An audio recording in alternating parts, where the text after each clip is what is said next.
ఇంట్లో ఒంటరిగా ఉండటం వల్ల ఆనందాన్ని మర్చిపోలేకపోతుంది. తనకు తోడుగా ఎవరైనా ఉంటే బాగుంటుంది.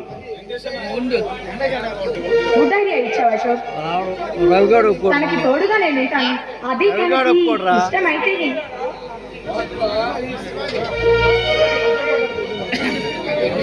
చూడు మరి, నువ్వు ఉంటానంటే మాకు ఎటువంటి అభ్యంతరం లేదు. కానీ తన తోడుతో పాటు ఒక ధైర్యాన్ని ఇచ్చే మనిషి కూడా కావాలి. అయితే ఇప్పుడు ఏం చేద్దామంటారు? ఇంకేముంది, మీరిద్దరు ఆనంద చివరి కోరిక ప్రకారం మీరిద్దరు పెళ్లి చేసుకోండి. నువ్వు 4 రోజులు సెలవు పెట్టి ఇందుకు తోడుగా ఇక్కడే ఉంటే బాగుంటుంది.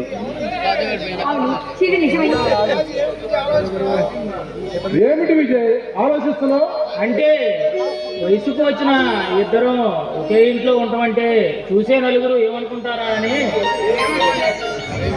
చూడు విజయ్, ఇప్పుడు మనకు కావాల్సింది నలుగురు ఏమనుకుంటారా అని కాదు, మన ఇల్లు నీటిగా ఉంటాం మనకు కావాలి. అవును విజయ్, శివాజీ చెప్పింది కూడా నిజమే.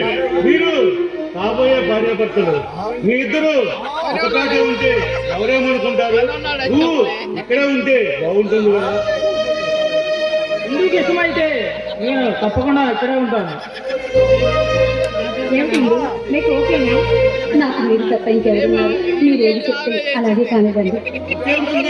ఇందుకు కూడా ఒప్పుకుంది, ఇక ప్రాబ్లం సాల్వ్ అయిపోయింది.